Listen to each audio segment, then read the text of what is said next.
할렐루야.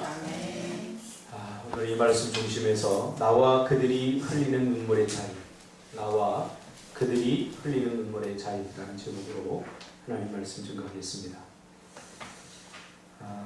저의 그 유년 시절을 저는 별로 좋아하지 않습니다. 지금도 유년 시절 이렇게 떠올리면 좀 우울하고 막막하고 힘들었던 기억들이 많이 자리 잡고 있습니다. 어릴 적에 그렇게 힘들었게, 얼마나 힘들었게 살았기에 그러냐 그렇게 생각할 수도 있지만 사람은 다 다르기 때문에 제 기억 속으로는 그렇습니다. 근데 오늘도 굳이 초등학교 때 일을 제가 이야기를 잠깐 하려고 합니다. 6학년 때 일인 것 같습니다. 학교에서 전교 어린이 회장을 뽑는 날에 강력한 전교 어린이 회장 후보였던 친구가 그만 여자아이들의 미움을 받아서 탈락하고 말았습니다. 여자들이 참 무서워요. 여자들을 괴롭혔던 모양이에요. 여자들이 단합을 해서 전부 다 그 친구를 안 찍었어요. 제가 좀 착해 보였던 모양이죠. 저는 생각도 안 했는데 저를 추천해서 제가 전교어린이 회장으로 당선이 되었습니다. 근데 그 순간 선생님도 굉장히 당황한 듯 했습니다. 제가 어릴 적부터 눈치가 좀 빠르거든요. 딱 보니까 이게 아닌데 이런 표정이었습니다. 얼떨떨한 마음으로, 기쁜 마음도 있고 또 부담스러운 마음도 있고 집에 돌아와서 제 어머니에게 전교어린이 회장이 되었다고 말했습니다. 그 어머니의 표정을 제가 가만히 보니까 긴 한숨을 내쉬면서 얼굴이 이내 어두워졌습니다. 아직도 그때 그 어머니의 얼굴을 저는 또렷하게 기억합니다. 한참을 고민하셨던 것 같아요.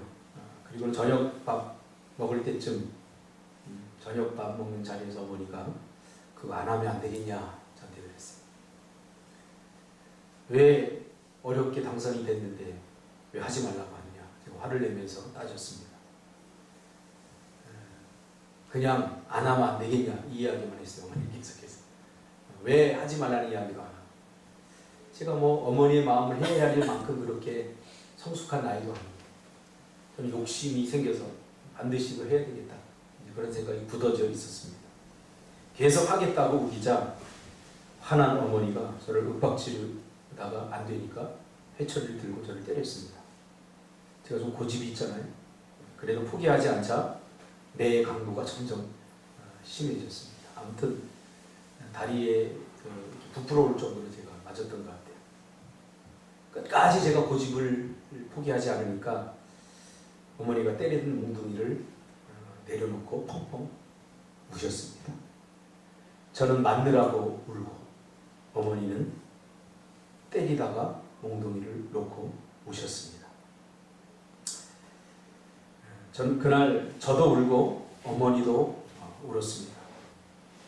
그러나 그 눈물의 의미는 똑같지 않았을 것이라고 저는 미루어 짐작해 봅니다.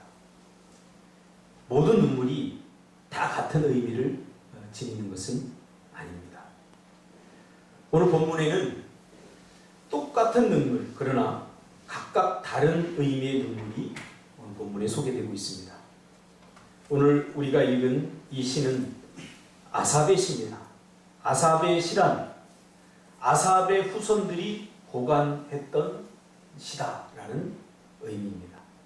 그러면 아삽은 어떤 사람입니까? 역대상 15장 25절 이하를 보면 오벳 에돔의 집에 있던 언약궤를 예루살렘으로 다윗이 옮기게 됩니다. 이때 벅찬 감격으로 다윗을 비롯한 이스라엘 백성들이 춤을 추며 그 법궤가 들어오는 것을 환영하고 그리고 기뻐합니다. 이때 다윗 왕이 너무나 기쁘니까 레위 사람들 가운데 하나님을 찬양하는 사람들을 따로 세우게 됩니다. 찬양대를. 그때 법궤가 들어오면서 찬양을 너희는 전담해서 해라 하고 뽑았던 레위 사람 가운데 그 우두머리가 바로 아삽인 거죠. 그러니까 아삽은 지금으로 말하면 찬양 대장에 해당하는 사람입니다. 여러분, 찬양 그러니까 우리가 멜로디를 생각하지만 이 고대 근동 아시아 이 시대만 해도 찬양은 시를 읽는 거였습니다. 시. 하나님께 드릴 찬양의 시를 이렇게 적어서 하나님 앞에 그걸 크게 읽어드리는 것. 이것이 찬양의 정도였습니다. 2000년 예수님 당시 좀 지나고 나서 그때부터 조금 지나고 우리가 음표 같은 게 이렇게 생기지 않았습니까? 그러니까 구약에 나오는 찬양이라고 하는 것은 바로 자신의 마음을 시로 담아서 적어서 그것을 하나님 앞에 크게 올려드리는 그것이 바로 찬양의 형태였습니다.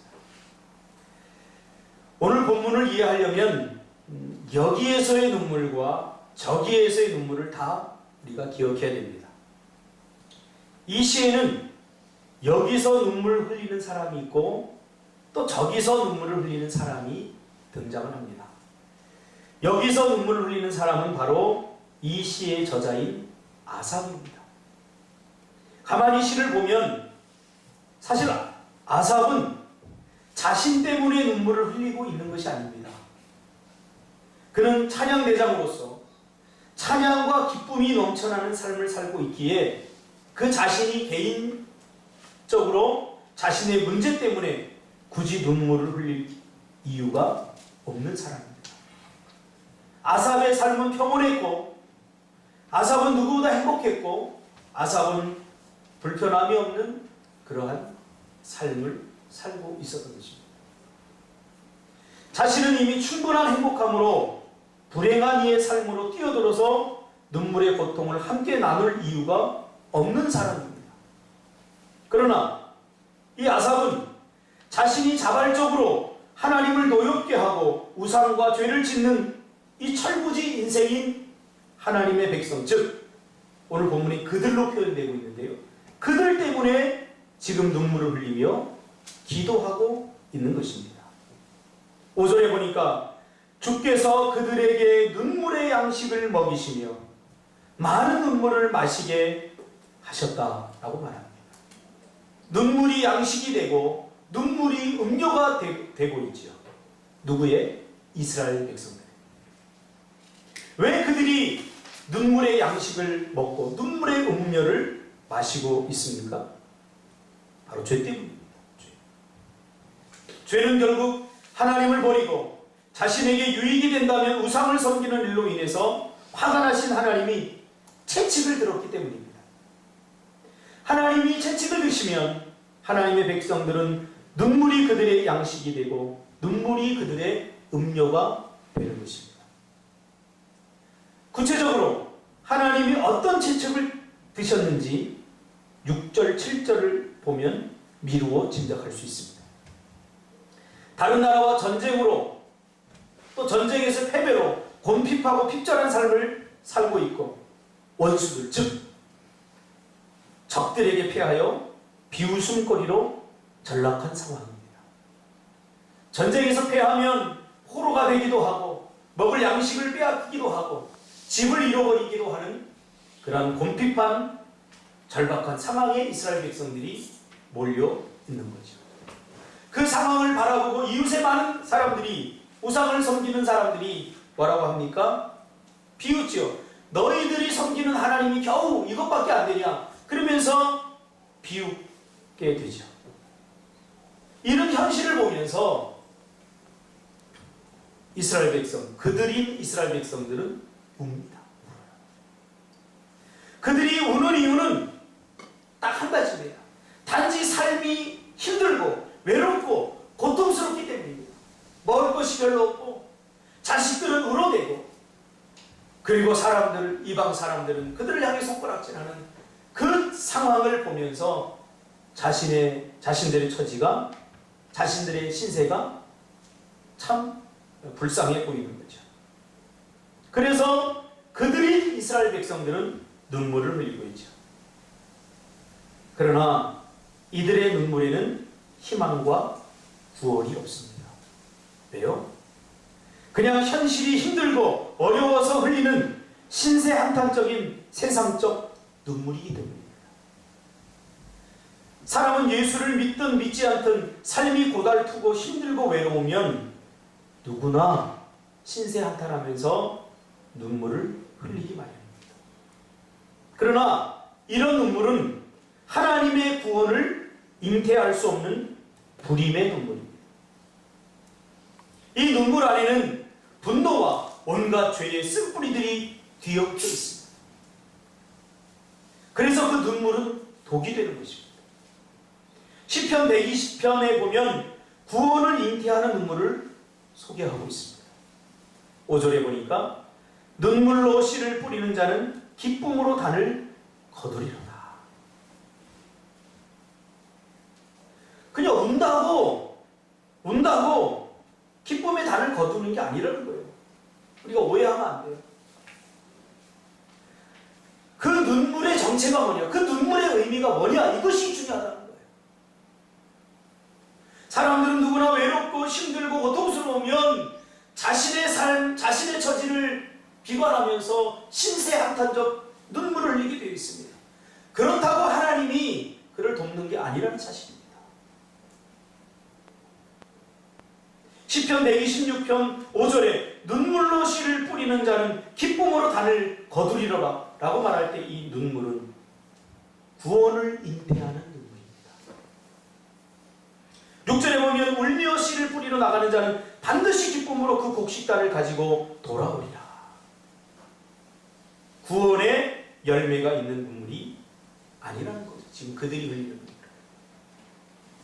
즉 삶이 힘들고 고달프기에 외롭기에 흘리는 그저 신세 한탄의 눈물이 것입니다. 사무엘상 1장 10절 이하에 보면 한 여인의 눈물이 소개되고 있습니다. 애통으로 그렇게 표현되고 있는데요. 바로 한나입니다. 한나가 불임으로 인하여 아기를 갖지 못하는 불임으로 인하여 하나님께 기도하는 장면이 나옵니다. 10절에 한나가 마음이 괴로워서 여호와께 기도하고 통곡했다 라고 표현하고 있습니다. 한나가 단순히 자식이 없는 현실을 보고 온 것이 아닙니다. 우리가 성경을 제대로 똑바로 봐야 돼요. 많은 사람들이 한나가 울었는데 자식이 없었기 때문에 울었다 그렇게 말합니다. 참 어떻게 목사가 그래도 신학을 했다는 사람들이 그렇게 단순하게 이것을 그렇게 해석하는지 좀 안타까울 뿐입니다. 전과 후의 문맥과 사무엘상 하에 흐르는 그 통시적인 흐름을 보면 한나가 울은 이유가 있습니다. 한나가 울은 이유가 있습니다. 모든 생명의 근원이신 하나님께서 베푸시는 그 구원의 생명을 잉태하지 못한 안타깝고 간절함이 담긴 눈물입니다. 다시 말하면 한나의 지금 눈물은 내가 하나님의 도우심을 입고 있지 못하거나 여기서 나온 눈물입니다.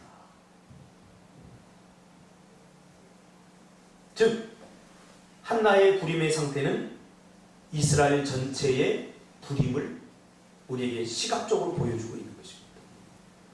구원을 잉태하지 못하는 이스라엘의 불임의 상태를 한나의 불임을 통해서 드러내고 있는 것입니다.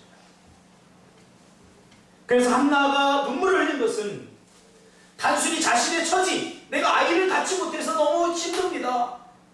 본인 나라로부터 발시를 받습니다.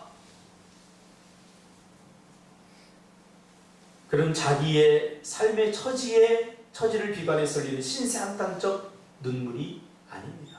그런 눈물은 구원을 잉태할 수 없습니다. 여러분이 돈이 없다고, 여러분의 처지가 힘들다고 흘리는 눈물은 구원을 잉태하지 못해요.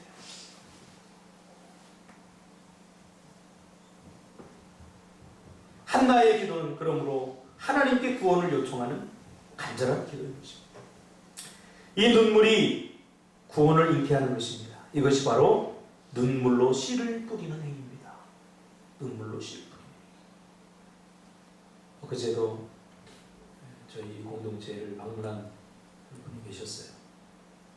여러 가지 이야기를 나누면서 그런 이야기를 하더라고요. 참 꿈틀 공동체는 아름답다. 나도 어릴 적부터 이 사역을 시작하면서 꿈이 이렇게 공동체를 이루고 사는 것이 꿈이었는데 어찌어찌 하다 보니 그걸 못했다. 내 주변에도 이런 사람들이 너무 많은데 실제적으로 이렇게 행동하는 사람은 내가 본 사람 중에 이 꿈틀 공동체가 처음이다. 그러면서 여기다 땅을 좀 내주면 자기가 뭘 하나 갖다 놓고 와서 쉬다 가겠대요.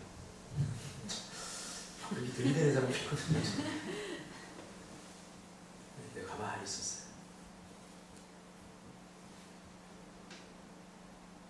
눈물로 씨를 뿌리지 않고 구원을 인내할 수 없어요. 눈물의 씨를 뿌리지 않고 열매를 기대하는 것이 우상주의입니다. 만모니즘입니다. 노페이노게인입니다. 항상 이것을 숨기게 됩니다. 오늘 이 시에는 그 눈물을 흘리는 사람이 나오는 바로 아삽입니다. 구원을 잉태하는 눈물을 흘리는 사람, 바로 아삽이 소개되고 있습니다. 아삽은 자신의 구원을 위해 기도하지 않고 그들의 구원을 위해 지금 기도하고 있습니다. 아삽은 이미 구원받은 사람이고 그의 삶은 이미 평온하고 그의 삶은 이미 모든 것으로 구원의 기쁨과 감격으로 가득 넘쳐서 행복한 사람입니다. 그가 눈물을 흘릴 이유가 하나도 없습니다. 그런데 아삽은 지금 눈물을 흘리면서 기도를 하고 있습니다. 누구를 위해서요? 그들을 위해서.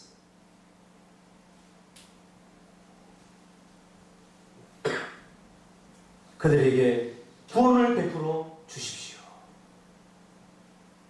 모세가 그랬던 것처럼 하나님 차라리 나를 이 생명책에서 지워버리고 이스라엘 백성들을 구원해달라고 하는 정말 이해할 수 없는 청원을 했던 거죠. 아삽은 지금 이스라엘 백성 그들을 구원해달라고 하나님 앞에 기도하고 있는 것입니다. 이 아삽의 시에서 예수님의 향기가 나고 있습니다. 십자가에 달려 죽으면서 하나님 저들이 하는 일을 모릅니다. 저들을 구원해달라고 기도했던 예수님의 모습이 떠오릅니다. 이것이 구원받은 백성들의 기도 아니겠습니까? 그저 자신의 삶에 평안하고 안락한 삶을 위해서 기도하는 현대 타락한 기독교의 모습을 보면서 이제 우리 꿈틀교회 성도들은 자신의 삶이 평온하다고 할지라도 어떤 분은 그래요. 내가 기도할 거리가 없다고, 기도할 제목이 없다고. 왜? 모든 것이 너무 완벽하게 다 갖춰져 있는데 뭐 때문에 기도하냐고. 아닙니다. 그것은 구원받은 백성들이 가져야 될 마음의 자세와 태도가 아닙니다. 저도 그저 우리 가족 그는 건사하고 우리 가족 잘 먹고 잘 살기 위해서 저도 산다면 누구보다 자신 있게 더 잘 살 자신 있습니다. 그러나 하나님은 매일매일 그들을 품게 하십니다. 그들을 품게 하십니다. 오늘 아삽도 자신의 삶이 평온하지만 모든 것이 다 갖춰져 있지만 아삽은 그들 이스라엘 백성들을 구원해달라고 하나님 앞에 기도합니다. 모세도 마찬가지 아니겠습니까? 바로 공주의 딸 따블킨이라고 하는 하세수도 공주, 바로에게 아들이 없었기 때문에 이 하세수도 공주가 다음 여왕이 되는 거예요. 그 여왕의 양자로 입양된 것이 바로 모세입니다. 그러니까 이제 왕이나 계속 기다리면 자기 차례가 왕이 되는 거예요. 그러나 모세는 잠깐 누릴 이 세상의 낙을 포기하고 하나님의 백성을 구원하는 일에 과감히 뛰어들고 그들과 같이 고통하고 그들의 고통을 온몸으로 끌어안았죠. 세상이 보는 방식이 아니라 하나님이 보시기에 어떤 것이 옳은가 하나님의 눈으로 바라봐야 됩니다.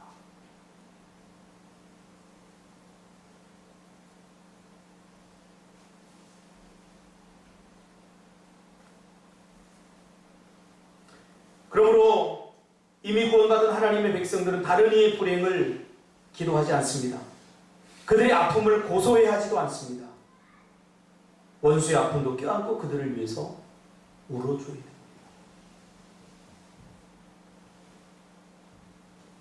제가 요즘 깨닫는 게 있습니다. 뭐냐면 철부지는 평생 철이 들지 않는다.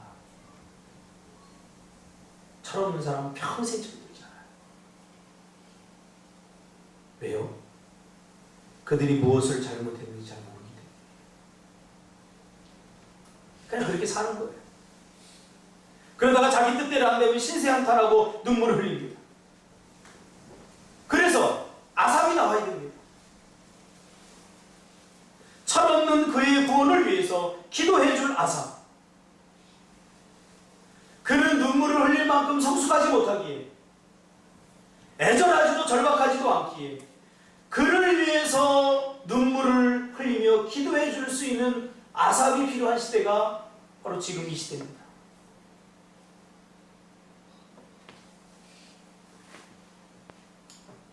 누가 눈물을 흘려야 됩니까?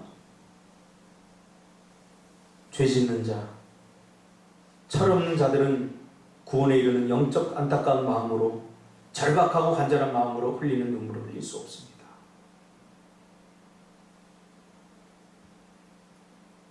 소돔과 고모라를 구원하기 위해서 눈물을 흘린 사람은 그곳에 살았던 사람들이 아니라 그것을 바라보고 그 소돔과 고모라를 품었던 아브라함이었다는 사실을 잊어서는 안 됩니다. 그들은 눈물을 흘릴 수 없어요. 죄 짓는 사람들은 눈물을 흘릴 수 없어요. 아무리 얘기해도 얘들아 너희들 그렇게 살면 안 돼 라고 아무리 이야기해도 냅둬 나 이렇게 살다 죽을 거야 말하는 소돔과 고모라 사람들을 바라보면서 안타까운 마음을 품었던 아브라함, 하나님 그 성에 의인이 50명 없다. 45명 없다. 도대체 아브라함이 소돔과 고모라를 품고 기도해야 될 이유가 어디 있습니까? 아브라함은 이미 복받은 사람입니다.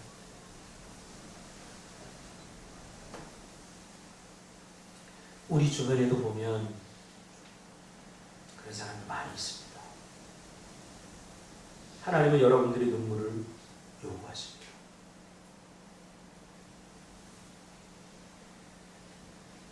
사람은 절대 사람을 변화시킬 수 없습니다.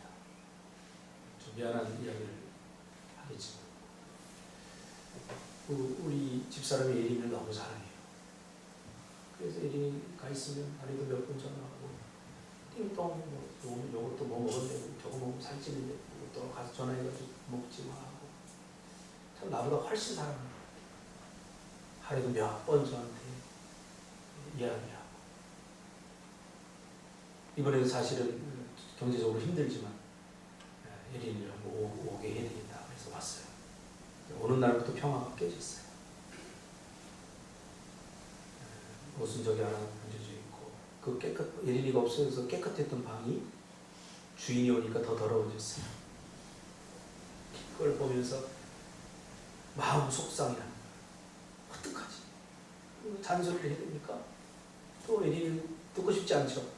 또 맞받아치고 평온했던 가정의 행복이 깨지는 느낌을 제가 받았어요. 어떻게 좀 해보라고 나한테 하는데 순간 마음에서 울컥한 뭔가가 나오더라.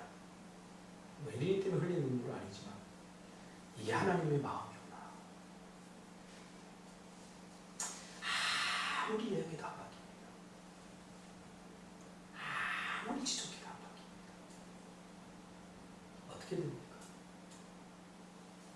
품고 눈물을 흘리며 기도해야 됩니다. 이거 외에는 대안이 없어요. 제가 예전에는 청소년 사역을 할 때 20년 전에는 혈기가 왕성해서 애들을 많이 때렸어요. 은만 인생 담배 피는 애들 세워놓고 교회에 와서 포르노 보는 애들 세워놓고 때리고 혼내고 바뀝니까? 절대 안 바뀌어요. 그 모습을 보고 화가 났어요. 화가.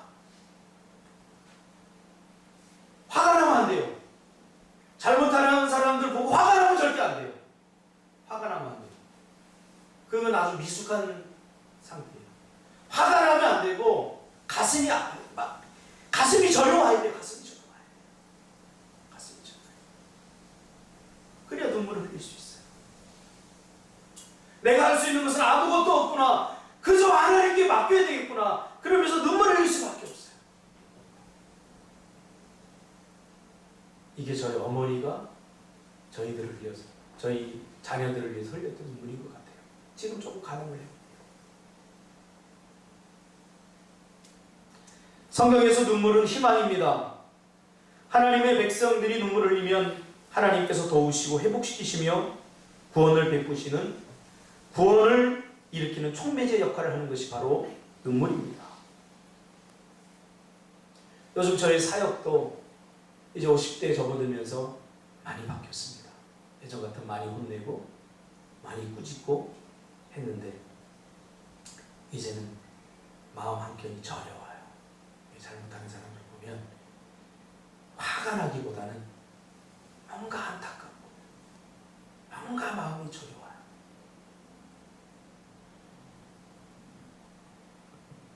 누가복음 23장에 보면 예수님께서 잡혀 십자가를 지고 골고다를 향해 죽으러 가실 때 그 뒤를 제자들과 여자들이 따라가면서 웁니다. 울면서 따라갑니다. 그때 주님이 뭐라고 합니까? 예루살렘의 딸들아, 나를 위하여 울지 말고 너희와 너희 자녀를 위하여 울라 라고 말합니다. 구원자이신 예수님을 위해 울 필요가 없는 거죠. 스스로는 아무것도 하지 못하는, 스스로는 아무것도 깨닫지 못하는 철부지 인생들, 영적 철부지들, 그들을 위해 누군가 울어라. 로마서 1장 21절에 보면 하나님을 알되 하나님을 영화롭게도 아니하며 감사하지도 아니하고 오히려 그 생각이 허망하여지며 미련한 마음이 어두워졌나니. 무슨 말입니까? 아직 철없는 세상적 눈물에 머물러 구원을 잉태하지 못하는 눈물을 흘리는 그런 자들을 위해 울며 그들을 구원하는 것입니다. 매일 징징대고 돈 없다고 징징대고 삶이 힘들다고 고달프다고 징징대고 신세 한탄의 눈물에 머물러 있는 그들을 위해 누군가 참된 구원을 잉태하는 눈물을 흘려야 되지 않겠습니까? 너와 내 가족. 여기서 우리는 비로소 왜 예수님이 십자가를 지고 피눈물을 뿌리며 고통을 당하여야 했는가를 알 수 있게 됩니다. 그럼 이것이 가능합니까? 이것이 가능합니까? 우리 너무 이기적이어서 나를 위해서는 잘 우는데 너를 위해서는 잘 못 울어요. 그럼 어떻게 우리가 나를 위해서는 너무나도 잘 울고 나를 위해서는 너무나도 눈물을 많이 흘리는 우리가 어떻게 너를 위해서 눈물을 흘릴 수 있을까요? 아삽은 이걸 어떻게 흘릴 수 있을까요? 불가능하지 않습니까? 철없는 그들을 보면 화가 나고 정죄하고 비난하고 이런 건 되는데 이게 눈물을 흘린다는 게 불가능하지 않습니까? 이것이 어떻게 가능합니까?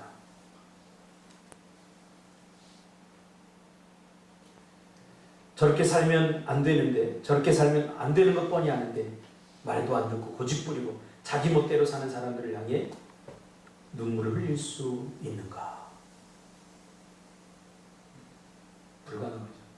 충분히 자기 말을 잘 듣고 이렇게 하는 사람들을 위해서 눈물을 흘릴 수 있어요. 근데 그렇게 하지 않는 사람들을 위해서 어떻게 눈물을 흘리는 것이 가능하겠습니까? 아삽이 영적 리더십으로서 이스라엘 백성들이 우상을 섬기고 잘못된 길로 가는데 왜 지적하지 않았겠습니까? 왜 그렇게 하면 안 된다고 왜 말하지 않았겠습니까? 왜 화가 나지 않았겠습니까? 아삽은 그렇게 하지 않았어요.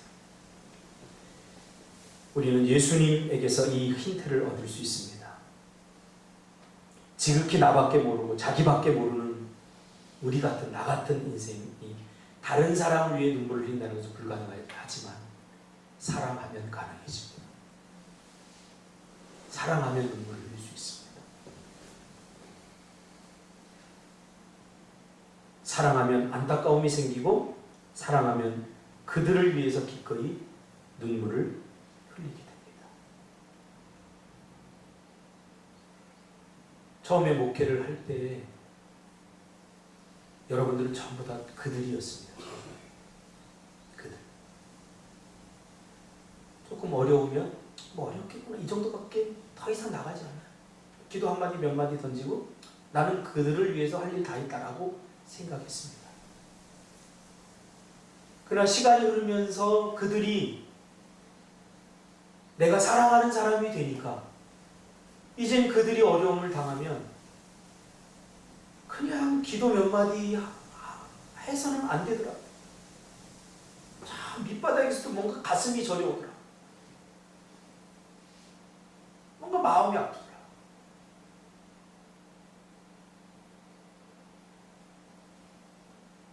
이게 예수님의 마음이구나. 예수님이 모든 것을 다 할 수 있었던 분이 왜 그렇게 하지 않고 기도를 했겠습니까?